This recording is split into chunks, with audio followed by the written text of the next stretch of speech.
conducted, you'll understand why the athletes are so enthusiastic about competing in Italy, including competing in places where many of them have competed for years and years in World Cups. And so the excitement beyond Milan, but in the mountains in what the Italians call the Dolomiti, I think will really be palpable and something that I think will make these games magical and very memorable. I spent the last couple of days participating in the IOC session, which was a two-day process, sort of an elaborate process that happens before every one of the Olympic Games. That was a good opportunity for all of the almost 110 IOC members from all around the world to be with each other. The IOC session also included reports from all of the future hosts, including our two future hosts, LA 28 and Utah 2034, and I introduced both of those sessions.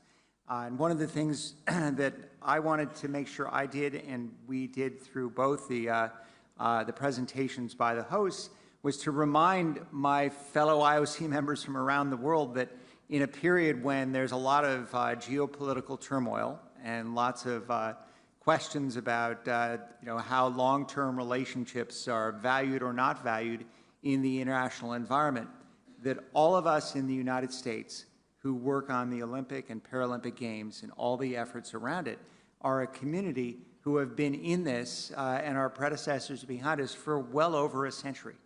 We're dedicated to it, we're professionals, we're serious about it, and we conduct ourselves as partners with all of the other people around the world who do this for their professional lives. We take our responsibilities very seriously, and we're their partners. And I think that was very reassuring.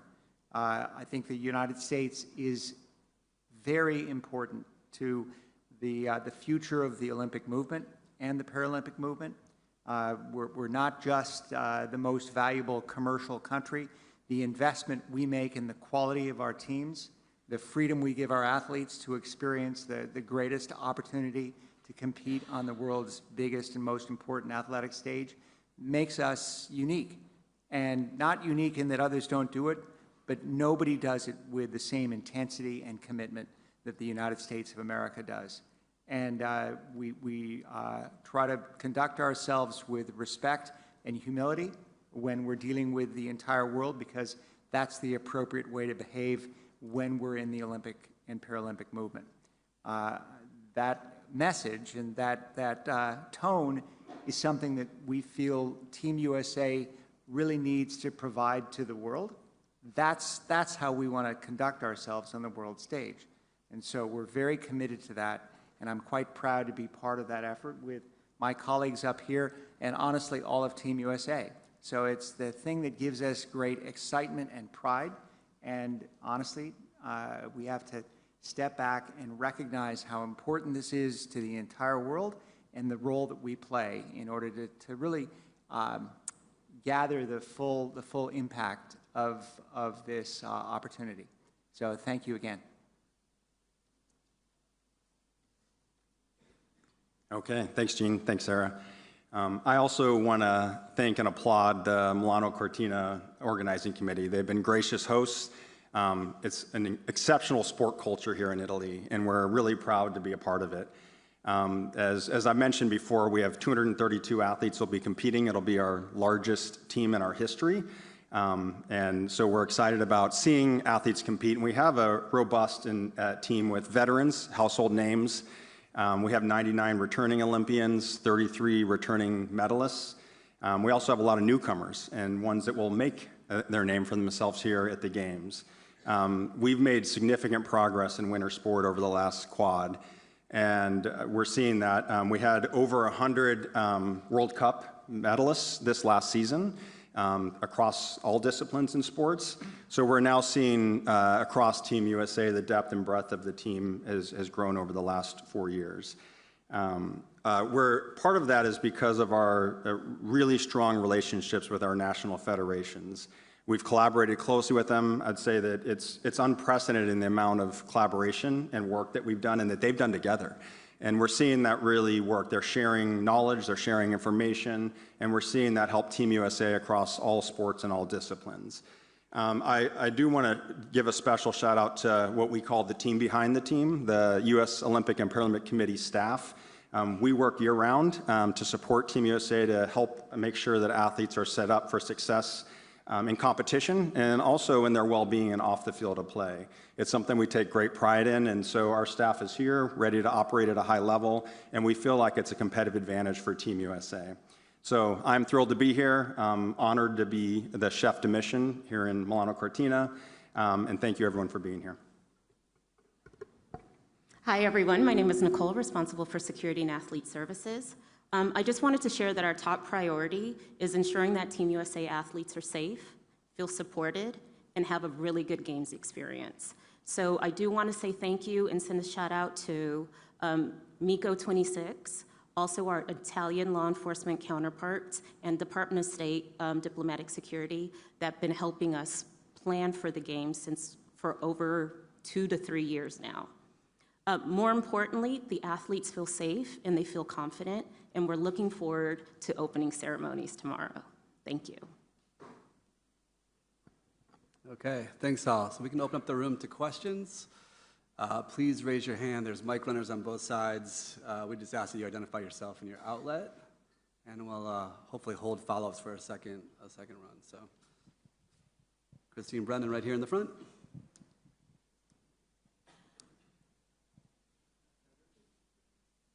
They're coming. Oh. Here they come. Thank you. Right here in the front.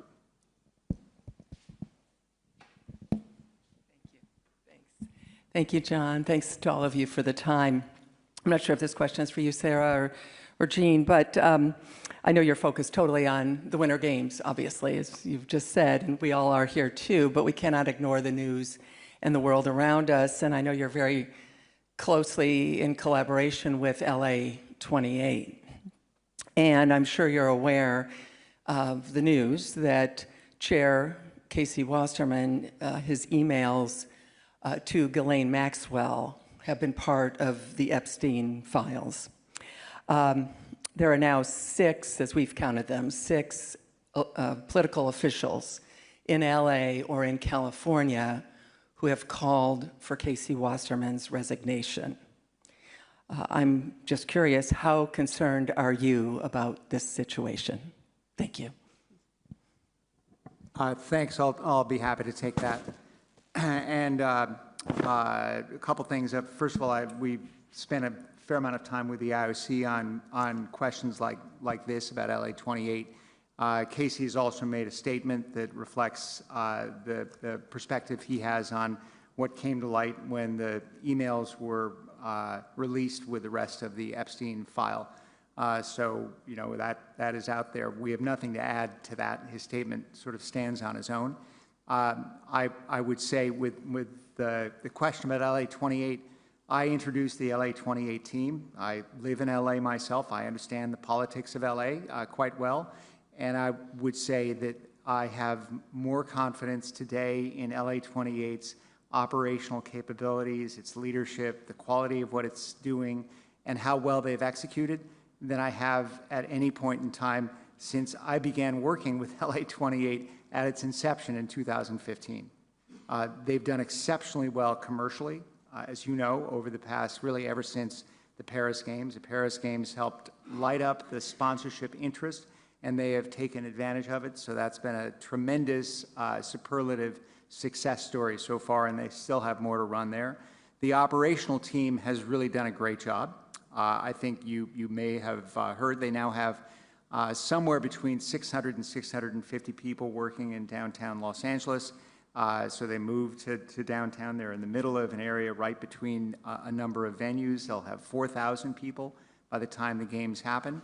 And they've got extraordinary leadership operationally through General Reynold Hoover, who's done a really, really good job. But the combination of John Slusher on the commercial side and Reynold on the operational side and the team they've built provide me a lot of confidence. And I think the city of Los Angeles and Southern California are very supportive of the games. And Milano Cortina will continue to create excitement around the Olympic experience and then ultimately the Paralympic experience. So my confidence in LA is very high. Yeah. Jörg Mebus, ARD German Television. Hey, here I am. Hello. Questions for Mr. Sykes. Thank you. In the last couple of months and even years, there has been growing tensions between WADA and US anti-doping. That tension finally leads to a stop of the US WADA funding, which is anchored in a law that President Trump signed yesterday. How concerning are these growing tensions for USOPC? I think all of us around the Olympic movement are trying to work together to come to a resolution of the dispute between WADA and USADA, and we'll make good progress on that. Without going into any of the details, I personally had breakfast with the leaders of WADA myself 2 days ago here in Milan. I have very good dialogue with them. We understand the disagreements and the issues, which are reasonably straightforward and need to be addressed. I believe they will be addressed. I think the IOC is also very interested in making sure that we resolve these differences. It's important to everyone that we have a solid, good relationship with the World Anti-Doping authorities as we enter the period when we've got 2 games in the United States. And so that is of primary importance, and we'll behave that way. Great. We'll go to Rachel Axon next. Sorry, let's call on people from here, okay? Thank you. Rachel Axon from Sports Business Journal. Question for Jean. You referenced the reassurances that were required during the presentation and in your conversations with the membership. What level of diplomacy are you having to undertake reassuring the international community here? And what is the difficulty in doing that, particularly with a political administration that is fairly unpredictable? Things are changing rapidly, and how does that threaten, I guess, the relationship that the IOC has worked to improve over time with the international community? So we can't control headlines that are sort of extraneous to the efforts that we have. But the approach we've taken, and it's not just me, it's our entire team, and it's the relationship all of us have with our international counterparts, has been to provide reassurance through our actions.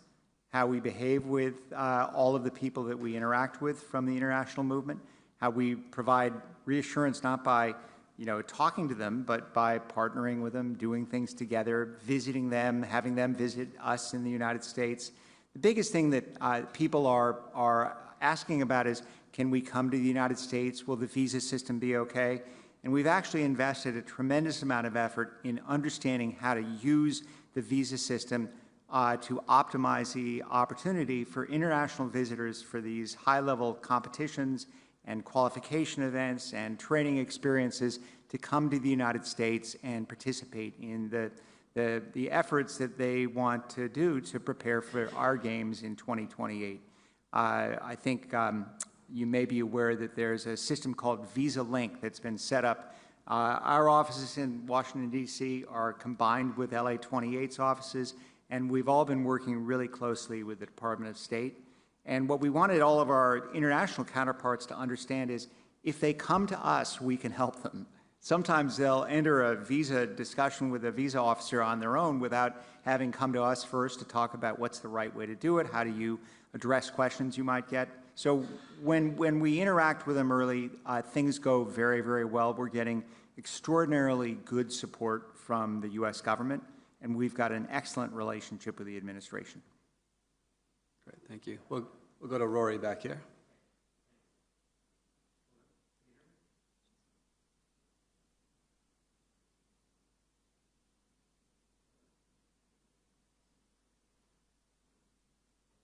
Oh, there we are. Sorry.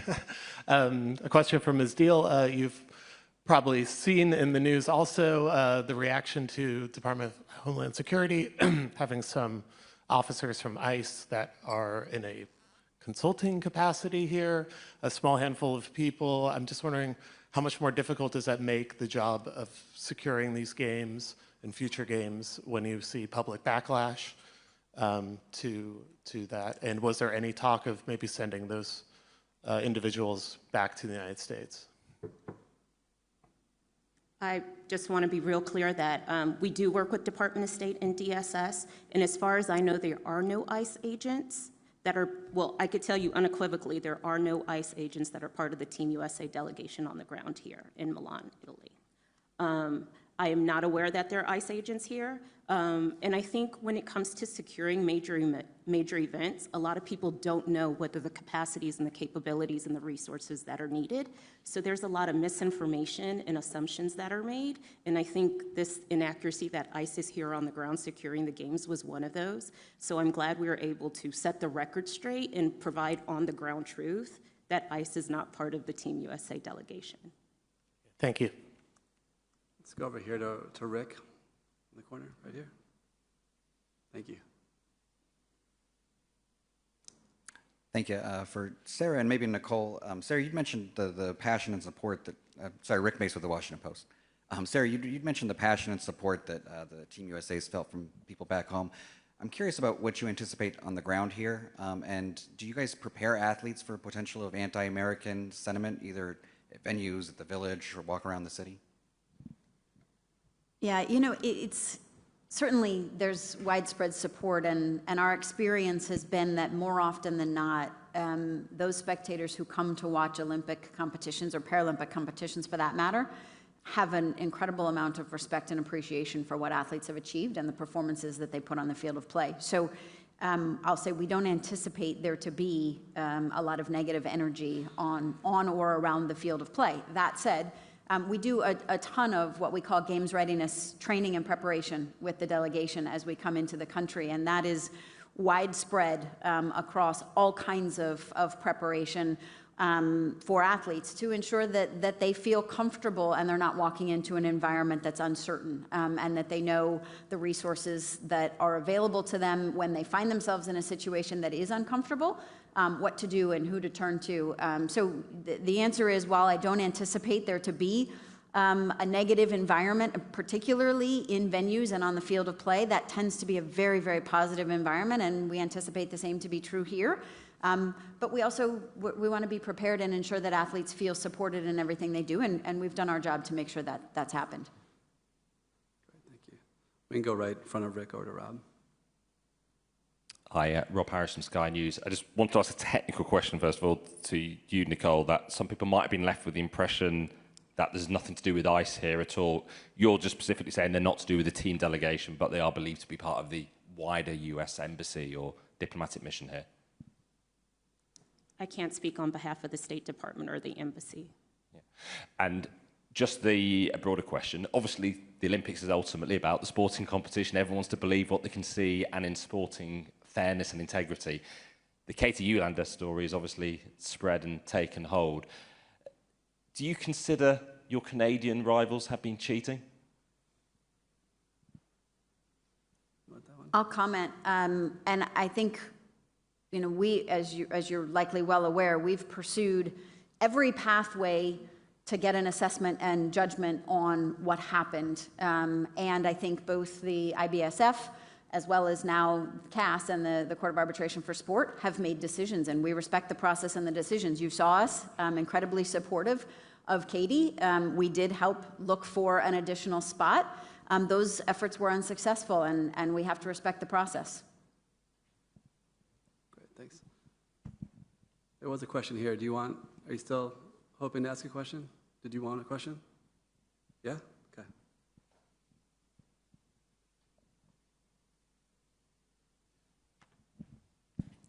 Jordan Mendoza at USA Today. I'm kind of piggybacking on the questions about just, you know, the outrage about the U.S. government problems going on right now. Has there been any concern from the athletes themselves just about, you know, what to expect here in Milan, whether it's, you know, hostility or anything like that? And have you talked to athletes about, you know, what they can expect from, you know, being in this country? I'll piggyback on what Sarah said. We do have an extensive games readiness program, so we do prepare athletes for any situation. But till date, athletes have prepared and have worked their butts off to be here, and they're ready to compete. I haven't had any indication that they're worried about their safety or security here. Thanks. All the way in the back, if you can. Thank you.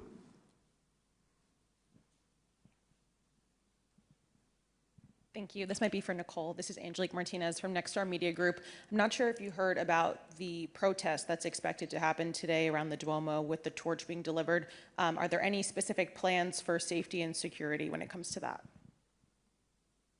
I have not heard specifically about that protest, but I am tracking another protest for Saturday. And normally we do put a notice out to the delegation just letting them know where the protests are, so when they're moving about the city, they're aware.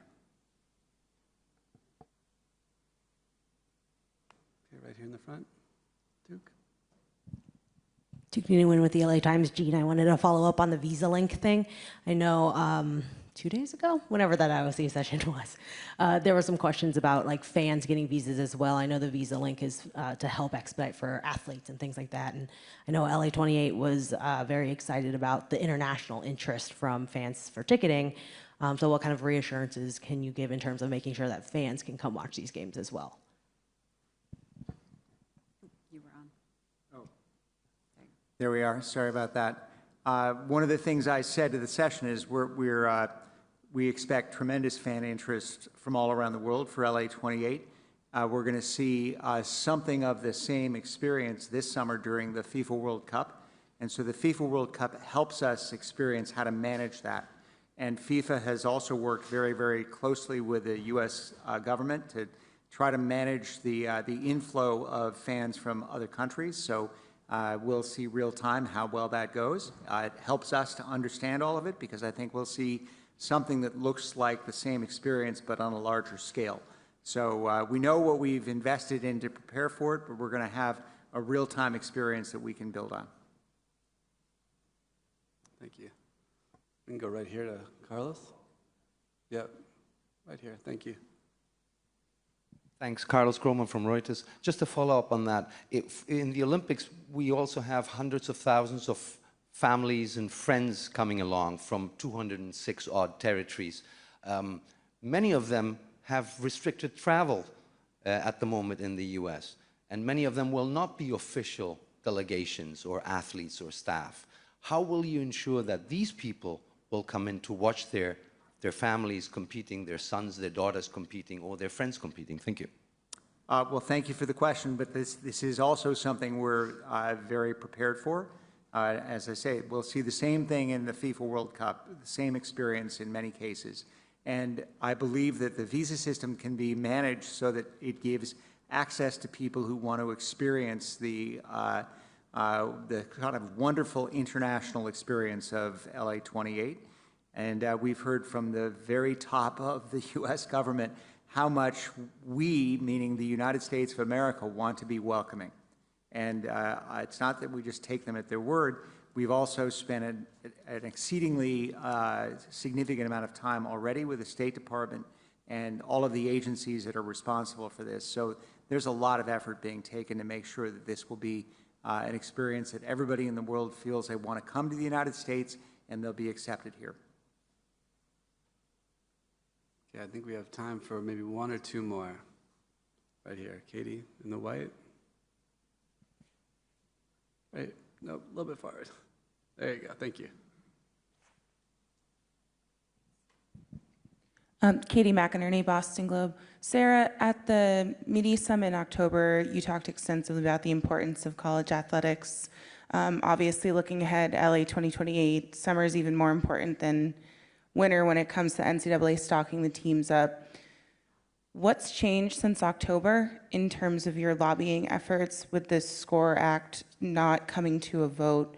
And which politicians have you been working with most closely on that?